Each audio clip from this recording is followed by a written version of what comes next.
Hej och välkomna.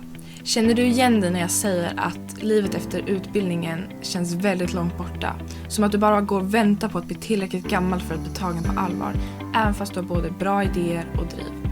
Som att du inte riktigt vet vad som finns bortom skolan och de framgångssagor som du har hört låter helt orimliga. Vad är framgång och hur når man dit? Du lyssnar på första avsnittet av Nu är allt och jag heter Nadia Skott.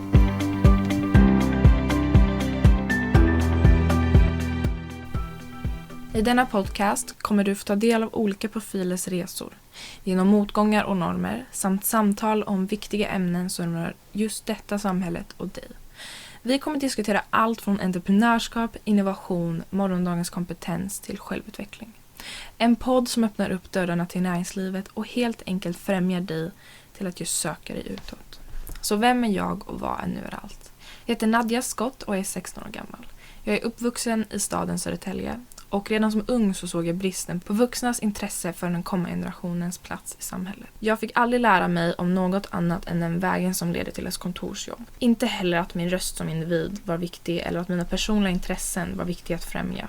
Jag började söka mig utåt, men mer om det snart. I tonåren så väcktes mitt intresse för socialt entreprenörskap och politiska frågor, vilket är det för tillfället jag ser mig själv att göra. När jag inte pluggar så är jag privatlärare samt driver en webbshop och medverkar i olika projekt inom startup-faktoren. Nu när ni förhoppningsvis fått lära känna mig lite bättre så tänkte jag förklara varför jag valt att starta denna podd. Så som sagt så sökte jag mig utåt och jag gick med i organisationen Brainpool, som är en ideell organisation med fysiska träffar som ger ungdomar utrymme att dela och utveckla stora tankar och idéer med varandra tillsammans med inspiratörer och företag. Så genom Brainpool så har jag gått på över 100 föreläsningar, mött många olika profiler och träffat olika organisationer. Men viktigast av allt, jag har träffat människor som har inspirerat mig, format mig och fyllt mig med viljestyrka. Och jag kände vid en punkt att de möjligheterna och inspirationen jag fick var för dyrbar för att inte dela med mig. Jag vill ta med dig in i dessa intressanta konversationer och samtal genom denna podcast. Det är mitt sätt att dela tankegångar och främst inspirera unga. Öppna upp dörrarna till näringslivet. Sudda bort det stora gapet mellan unga och näringslivet som jag har upplevt. Inspirera fler unga till att jobba med deras ambitioner samt diskutera framtidens kompetens och innovation. Denna podd kommer alltså vara en intervjupodd där jag vill att intervjuerna ska fokusera på olika profilers resor genom motgångar och normer samt de aktiva ämnen som rör just detta samhället och dig. Vi kommer diskutera allt från entreprenörskap, innovation, morgondagens kompetens till självutveckling. Vare sig det här är ord och begrepp som du aldrig hört eller som du redan är superintresserad av så är detta en podcast för dig.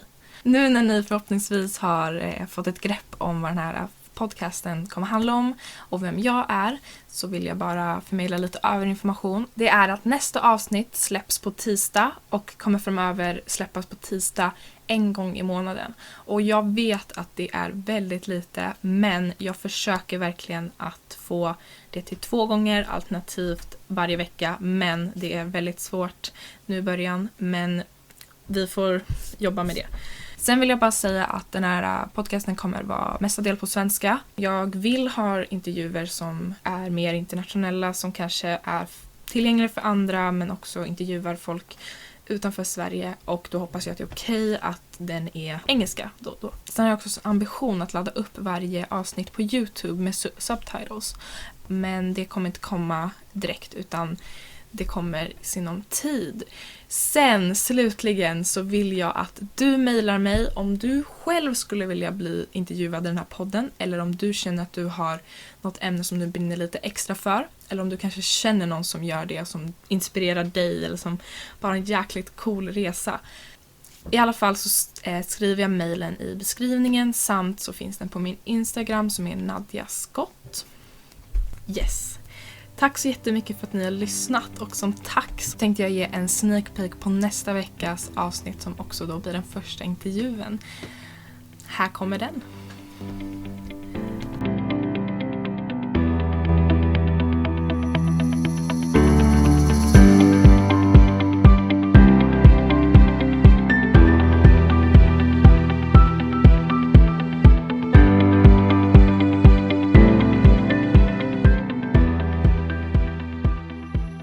Leva med diagnosen. Hur har det varit sen dess att faktiskt dels leva med sin diagnos men också identifiera sig med den? Jag känner att jag kommer nog kanske, vid en tid kommer jag veta att jag liksom hittat mig själv, att jag är liksom i nuet med min dyslexi och allt. Ja. Men tills dess nu har jag inte liksom hittat exakt vad jag vill. Of course vet jag hur min dyslexi påverkar mig, att jag kan hitta de här vägarna att susa igenom, att jag, till exempel om jag ska lära mig någonting så lär jag mig muntligt om det är glosor eller om det är någonting sånt, och jag tar hjälp av andra.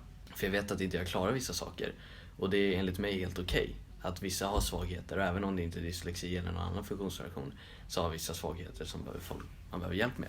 Och jag känner att jag har nog aldrig känt att på grund av min dyslexi har jag varit rädd att berätta det, eller jag har känt mig kimig för att berätta det, att jag inte, jag kommer inte på ordet, men jag har skämts över det. Och jag har aldrig känt det. För direkt när jag fick det, och det kanske är på grund av att jag kanske inte visste vad det var.